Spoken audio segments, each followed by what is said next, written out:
In the spring of 2005, a man kneels in the dirt on a windswept mound in the Jordan Valley. His name is Stephen Collins.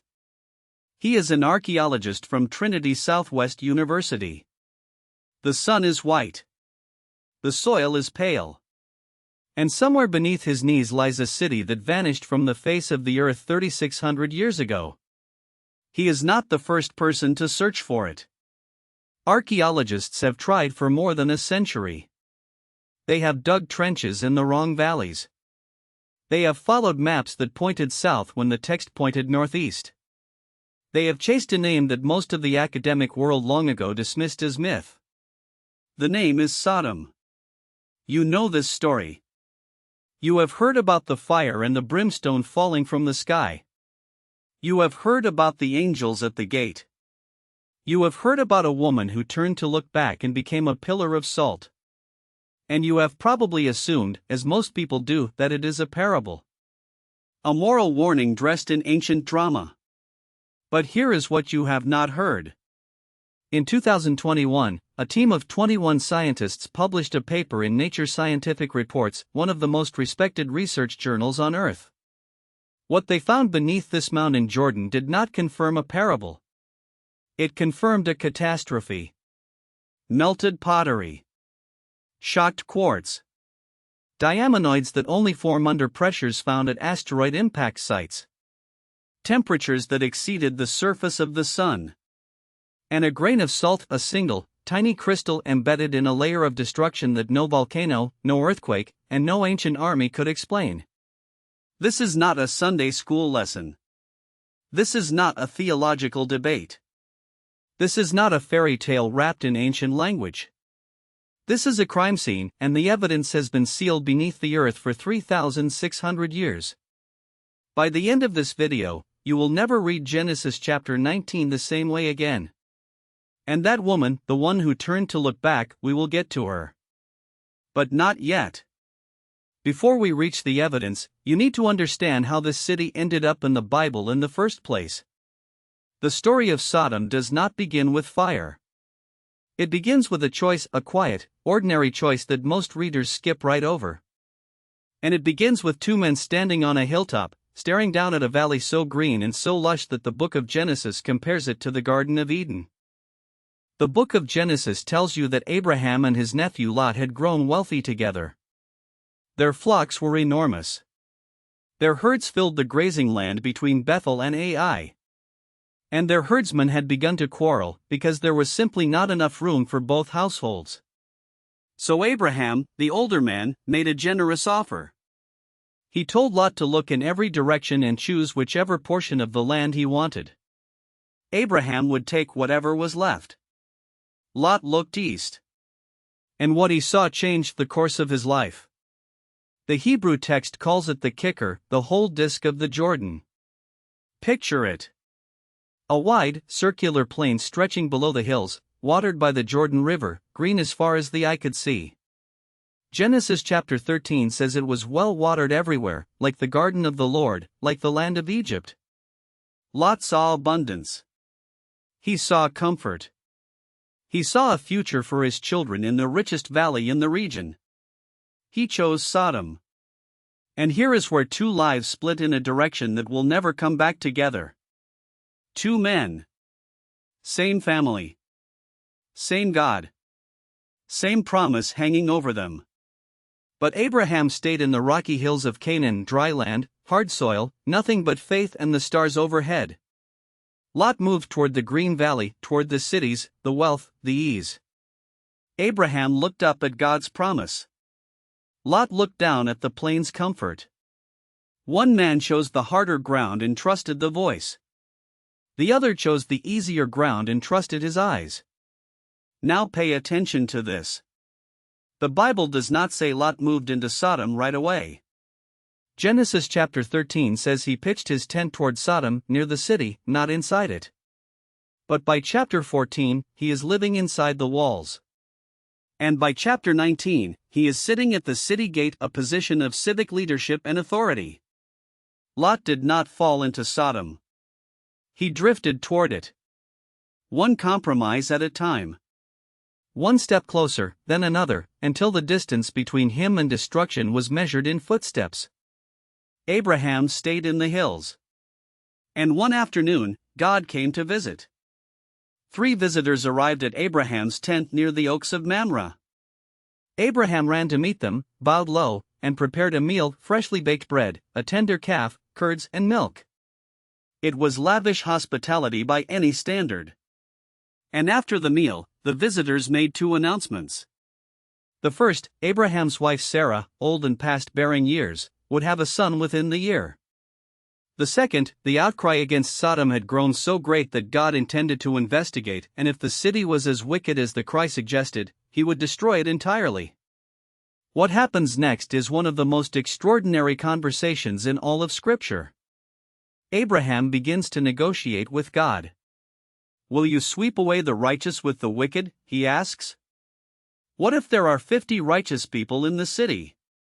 Will you destroy it, or will you spare it for the sake of 50? God answers, if I find 50 righteous people in Sodom, I will spare the whole place for their sake. Abraham pushes. 45? Yes. 40? Yes. 30? Yes. 20? Yes. 10? For the sake of 10, God says, I will not destroy it. You can feel the gravity of that exchange. Abraham is not arguing theology. He is bargaining for his nephew's life. Every number he names is a prayer. Every question is an act of raw courage, because who dares to negotiate with the God of the universe? And yet Abraham does not stop. He presses until God promises mercy for the sake of just 10 righteous souls. But there are not 10 righteous people in Sodom. Not even 10. That evening, 2 messengers arrive at the city gate. Lot recognizes them and insists they come into his house. He bakes unleavened bread. He washes their feet. But before anyone lies down for the night, the men of Sodom surround the house, every man, from every quarter of the city, young and old, and demand that Lot send the visitors out. What follows is one of the darkest scenes in the entire Bible. Lot steps outside and begs the mob to stop. He offers his own 2 unmarried daughters instead, a detail so disturbing that scholars have wrestled with it for centuries. The crowd refuses. They surge forward. They press against the door so hard it nearly breaks. And then the 2 messengers act. They reach through the doorway, pull Lot inside, and strike every man in the mob with blindness. But it gets stranger. Even blinded, the men of Sodom keep groping for the door. They cannot see, and they still will not stop. That single image tells you everything the text wants you to understand about the corruption of this city. Judgment is standing in front of them, literally, and they cannot recognize it. Will not recognize it. The messengers tell Lot to gather anyone he has in the city. Sons-in-law, sons, daughters, anyone. We are about to destroy this place, they say. Lot runs to his sons-in-law and warns them. They laugh at him. They think he is joking. At dawn, the messengers seize Lot by the hand. They seize his wife. They seize his 2 daughters. And the Hebrew word used here is machazik, to grab with force, to grip and pull. God does not invite Lot out of Sodom. God drags him. Flee for your life, the messengers say. Do not look back. Do not stop anywhere on the plain. Flee to the mountains, or you will be swept away. And then fire falls. The Hebrew text says God rained down gofret v'esh, sulfur and fire, from the heavens. The word gofret does not mean brimstone the way most English speakers imagine heavy stones tumbling from the sky. The root of gofret connects to burning resin, to sulfur that ignites on contact with air. Pair it with esh, fire, and you have a description that sounds less like a metaphor and more like an eyewitness account of incandescent material raining from above. And in the middle of that rain of fire, one woman turns around. Lot's wife. The Bible never gives her a name. It gives her only an action and a fate. She looked back. And she became a pillar of salt. For 3,000 years, readers have treated that detail as symbolic. A moral lesson about obedience. A warning about clinging to the past. But what if it was not? Here is what most people miss about the story of Sodom. For over a century, serious scholars debated whether the city was real or fictional. The majority opinion said, probably fictional. An ancient morality tale. No confirmed archaeological site. No hard evidence. But one man disagreed. And what he found buried beneath the Jordanian mound would force the entire conversation to start over. If this is hitting you the way I think it is, take a second and subscribe. We go deeper into biblical mysteries every single week, and what is coming next will stay with you for a long time. Now, let me take you to the excavation. For decades, the most popular candidate for biblical Sodom was a site called Bab Ethra, located south of the Dead Sea. It had a Bronze Age settlement. It had evidence of fire destruction. It seemed to check the boxes. But Stephen Collins had a problem with it. A geographic problem, and it was hiding in plain sight. He went back to the text. Genesis chapter 13 says Abraham and Lot were standing near Bethel and Ai, two well-identified sites in the central hill country of Canaan, north of Jerusalem. From that spot, Lot lifted up his eyes and saw the entire kicker, the whole disk of the Jordan plain, stretched out before him. Collins did something remarkably simple. He traveled to the hills near Bethel. He stood where Abraham and Lot would have stood. He looked east. And Bab Ethra was invisible. 65 kilometers too far south. Below the horizon. Geographically impossible as the city Lot saw from that hilltop. But there was something else in his line of sight. A massive, flat-topped mound rising from the eastern Jordan Valley, just northeast of the Dead Sea. The locals called it Tall el-Hammam. Collins began excavating in 2005. What he uncovered was not a village. It was one of the largest Bronze Age cities ever found in the southern Levant. Massive fortification walls, some stretching 10 meters thick. A palace complex with monumental architecture. Multi-story mud brick buildings lining organized streets. Gate structures indicating civic governance and trade. Thousands of inhabitants. A thriving urban center that had been occupied continuously for over 3,000 years. And then, suddenly, around 1650 BC, it was gone. Not abandoned. Not gradually declined.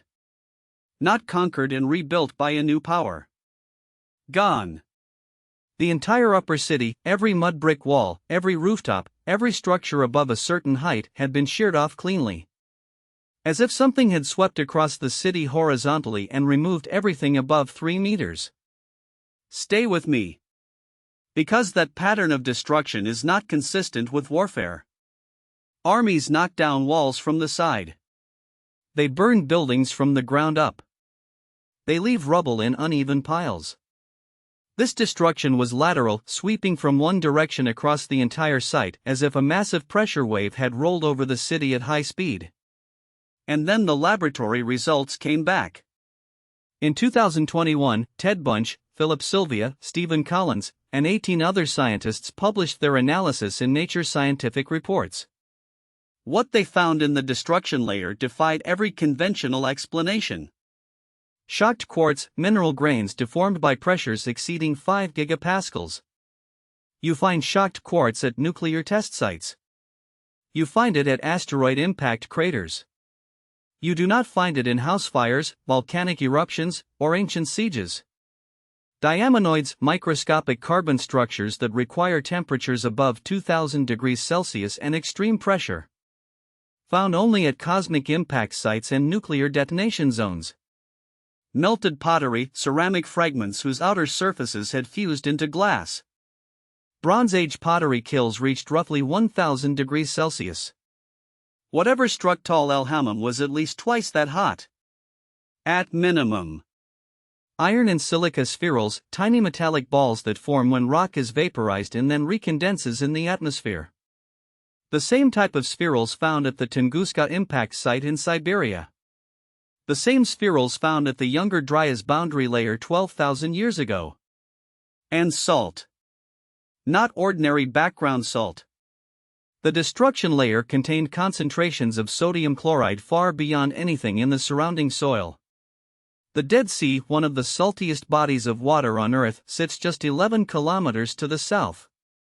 A superheated shockwave traveling at hundreds of kilometers per hour would have atomized Dead Sea brine and deposited it across the entire plain like a scalding, white-hot mist. The scientists' conclusion was extraordinary. Around 1650 BCE, a cosmic airburst, an asteroid or comet fragment detonating in the atmosphere before reaching the ground, exploded above or near el-Hammam with a force comparable to a 15-megaton nuclear weapon. 1,000 times more powerful than the bomb dropped on Hiroshima. The temperature at ground level exceeded 2,000 degrees Celsius. Every person, every animal, every plant within the blast radius was incinerated in seconds. The mud brick structures were sheared off by a pressure wave moving faster than the speed of sound. And the entire lower Jordan Valley was blanketed with superheated salt and ash. After the destruction layer, there is nothing. No rebuilding. No new pottery. No animal bones. No human remains. No sign of habitation for 700 years. Whatever happened at el-Hammam did not just destroy a city. It poisoned the ground so thoroughly that no one could live there for the better part of a millennium. The scientists called it a civilization terminating event. The Bible calls it judgment. Now watch what happens when you place the scientific evidence beside the biblical text and read them together. Genesis chapter 19, verse 24, Then the Lord rained down burning sulfur on Sodom and Gomorrah, from the Lord out of the heavens. A cosmic airburst. Material falling from the sky. Igniting on contact. Genesis chapter 19, verse 25, Thus he overthrew those cities and the entire plain, destroying all those living in the cities and also the vegetation in the land. The Hebrew word here is Hafakh. And this is where it gets remarkable. Break it apart. Hafakh does not mean to destroy. It does not mean to burn. It does not mean to crush. Hafakh means to turn over. To flip. To overturn completely, the way you would turn a bowl upside down and empty everything inside it. When God destroyed Sodom, the writers of Genesis did not reach for a word meaning fire or ruin. They reached for a word meaning reversal. As if the entire city had been picked up and flipped on its head. A shockwave from a cosmic airburst does precisely that. The pressure wave hits at supersonic speed. It does not collapse structures inward like an earthquake. It shears them laterally, peeling rooftops, snapping walls at their base, tumbling debris in a single direction, consistent with a point source explosion detonating above the city. Hafakh. Not burned. Not buried. Overturned. The prophet Jeremiah used the same word 5 centuries later when he referenced Sodom. So did the prophet Amos. So did the book of Deuteronomy. Every time the Hebrew Bible looks back at what happened to Sodom, it reaches for the same unusual verb. Not charred. Not shattered. Overturned. As if every writer who described the event was working from the same eyewitness vocabulary, a vocabulary that took modern physics 3,600 years to validate. In the 4th century, the historian Eusebius of Caesarea wrote about the region near the Dead Sea and noted that the land still bore the marks of divine fire, barren, lifeless, covered in ash and salt. Josephus, writing 3 centuries earlier, described the landscape around the Dead Sea as a place where you could still see the shadows of the 5 cities. Shadows. Not ruins. Not rubble. Shadows, as if the cities had been erased and only their faint outlines remained in the poison earth. And then there is the salt. Remember Lot's wife? The woman with no name? The one who looked back and became a pillar of salt? For 3,000 years, that image has been treated as metaphor. A symbol of disobedience. A lesson about looking backward when God tells you to move forward. But the scientists at el-Hammam found salt crystals, sodium chloride, concentrated at levels far exceeding the surrounding geology, embedded directly in the destruction layer itself. A superheated blast wave carrying atomized Dead Sea brine at hundreds of kilometers per hour would have coated everything in its path with crystallized salt within seconds. Anyone caught in that wave, anyone who paused, anyone who turned, anyone who stood still for even a moment while the blast front arrived, would have been encased in a crust of salt almost instantly. A pillar of salt. Not a metaphor. A description. Here is the part nobody tells you. The Nature paper does not use the word Sodom. Not once. The scientists describe a cosmic airburst over a Bronze Age city in the Middle Gore. They present the data without the biblical label. They let the evidence speak for itself. But Stephen Collins does make the connection. In his archaeological publications, he lays out the case directly. The size of el-Hammam. Its position northeast of the Dead Sea. Its visibility from Bethel. Its location on the Kicker. Its sudden, violent, high-temperature destruction around 1650 BCE. Its 700-year abandonment. Every detail aligns with the Genesis account more closely than any other candidate in a century of searching. Not every scholar agrees. Some argue the radiocarbon dating needs refinement. Others point to the absence of any inscription, no clay tablet, no monument that says this is Sodom. And there are honest questions about whether a cosmic airburst of this magnitude would leave a detectable chemical signature in polar ice cores. But consider what the evidence does show you. A city in the right place. Destroyed the right way. At the right time. Leaving behind the right residue. Followed by the right silence. This is not about proving the Bible right. This is not about proving skeptics wrong. This is not about winning an argument with your neighbor. This is about holding two books open at the same time, the book in your hand and the book in the ground, and noticing, with a chill running down your spine, that they are telling the same story in the same vocabulary. And that story involves something falling from the sky that no one in the Bronze Age could have named, described, or understood. Except, perhaps, as fire and brimstone from heaven. In 1908, a cosmic airburst flattened 2,000 square kilometers of Siberian forest near the Tunguska River. No crater. No meteorite fragment recovered. Just a flash of light so bright it was visible 600 kilometers away, a shockwave that knocked people off their feet at 80 kilometers distance, and then silence. Horses were thrown to the ground. Windows shattered in villages hundreds of kilometers to the east. Scientists did not fully understand what had happened for decades. If that same event had detonated over a populated city instead of empty Siberian taiga, the destruction would have looked exactly like el-Hammam. Sheared walls. Melted surfaces. Shocked minerals. A blast shadow in one direction. And then centuries of nothing. Exactly. So where does this leave you? 3 things. Let me leave you with 3. First, a Bronze Age city matching every geographic and narrative detail of biblical Sodom was destroyed by a cosmic airburst around 1650 BCE.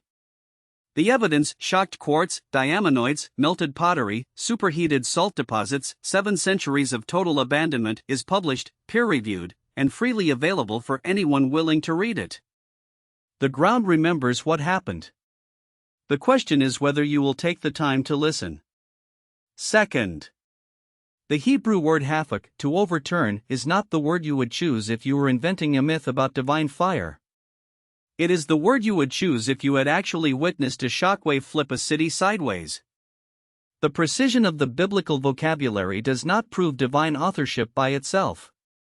But it does suggest that whoever wrote Genesis chapter 19 was working from something far more than imagination. Someone saw what happened. And they described it with a specificity that took modern science 36 centuries to catch up to. Third, and this is the one that stays with me, Stephen Collins found Sodom because he did something almost embarrassingly simple. He read the text. He went to the place the text described. He looked in the direction the text indicated. And he dug where the text pointed. For 100 years, scholars searched south of the Dead Sea because tradition told them to. Collins ignored tradition and trusted the text, and the ground answered him. Sometimes the greatest discovery is not buried deep in the earth. It is sitting on the surface of a page you have read 100 times, waiting for someone to take it seriously enough to go and check. After everything you have seen today, the fire, the salt, the science, the 700 years of silence, do you think tall el-Hammam is really Sodom? I want to hear from you. Tell me in the comments below. If this changed how you see the Bible and archaeology, hit subscribe. We go deeper every single week. And next time, we are looking at another ancient mark, not a mark left by fire, but a mark placed on a man. The first man ever cursed in the Bible. The mark of Cain. And nobody has ever fully explained what it was. Until now.